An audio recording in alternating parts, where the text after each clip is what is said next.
আসসালামু আলাইকুম রহমতুল্লাহি ওবারাকাতু। এখন রমজান মাস চলতেছে, ইবাদতের মাস, সিয়াম সাধনার মাস। আল্লাহ তাআলার কাছে দোয়া করি আল্লাহ তাআলা যেন আমাদের রোজা, ইফতারি, সাহারি এবং আমাদের তারাবি, দোয়া, কান্নাকাটি সবকিছু যেন আল্লাহ নির্ভুলভাবে কবুল আর মঞ্জুর করে নেয়। প্রিয় ভাইরা,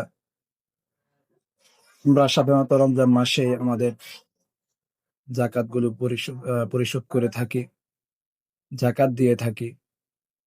তো সেক্ষেত্রে আমরা সর্বপ্রথম চেষ্টা করব আমাদের নিকটস্থ যে সমস্ত হকদার আত্মীয় স্বজন আছে ওনাদের মাঝে জাকাতগুলো প্রদান করার জন্য আমরা সর্বপ্রথম চেষ্টা করব। দ্বিতীয়ত, আমরা আমাদের নিকটবর্তী যে সমস্ত কওমি মাদারিস গুলো আছে আমরা চেষ্টা করব নিজেদের জাকাতের একাংশ সেই কওমি মাদ্রাসার মধ্যে প্রদান করার জন্য। কারণ দ্বীন ও ইসলামের মূল যে শিক্ষা সেটা আমাদের কওমি মাদ্রাসার মধ্যে আলহামদুলিল্লাহ পরিপূর্ণভাবে হয়, এবং কওমি মাদ্রাসার মধ্যে সর্বদা কাল আল্লাহ কাল আর রাসূল আলহামদুলিল্লাহ পাঠদান করানো হয়। সবসময় কোরআন তেলাওয়াত, কান্নাকাটি, দোয়া মুনাজাত আলহামদুলিল্লাহ চালু থাকে। তো আলহামদুলিল্লাহ কওমি মাদ্রাসায় যদি আপনি আপনার জাকাত দেন তাহলে সেই ক্ষেত্রে আপনার অনেকগুলো লাভ হবে। একে তো আপনার জাকাতের সওয়াব পাবেন, দ্বিতীয়ত কওমি মাদ্রাসা যে সমস্ত এতিম ও গরিব ছাত্ররা আছে ওনারা আপনার এই টাকা দিয়ে এলেম শিখার মাধ্যমে যে সমস্ত সওয়াব অর্জন করবেন ওই সওয়াবের এক ভাগও আপনি ইনশাল্লাহ প্রাপ্ত হবেন, এবং হয়তো এর উসিলা কাল কিয়ামতের ময়দানে আপনি নাজাত পেয়ে যেতে পারেন। এই জন্য আমরা চেষ্টা করব নিজেদের জাকাতের একাংশ কওমি মাদ্রাসাগুলির মধ্যে দেওয়ার জন্য। আমরা ইতিমধ্যে দেখতে পাচ্ছি কিছু মানুষ ইসলামের নাম দিয়ে দল করে, কিছু মানুষ ওরা খুব ষড়যন্ত্র করতেছে কওমি মাদ্রাসার বিরুদ্ধে।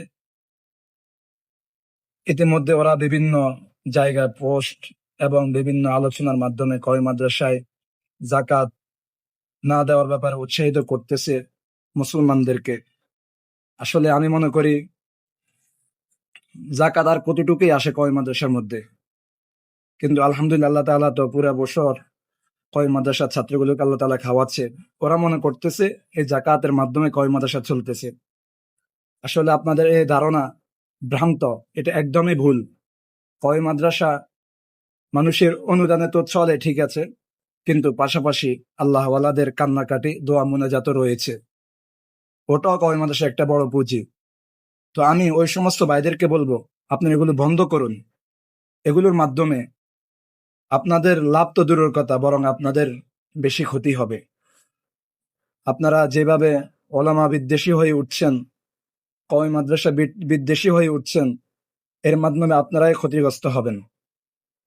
আল্লাহ তাআলা আমাদেরকে সঠিক কথাগুলো বুঝার তৌফিক দান করেন, এবং মাদ্রাসা, মাসাজিদ, আলেম ওলামাদের বিদ্বেষী হওয়া থেকে আল্লাহ তাআলা আমাদেরকে হেফাজত করেন।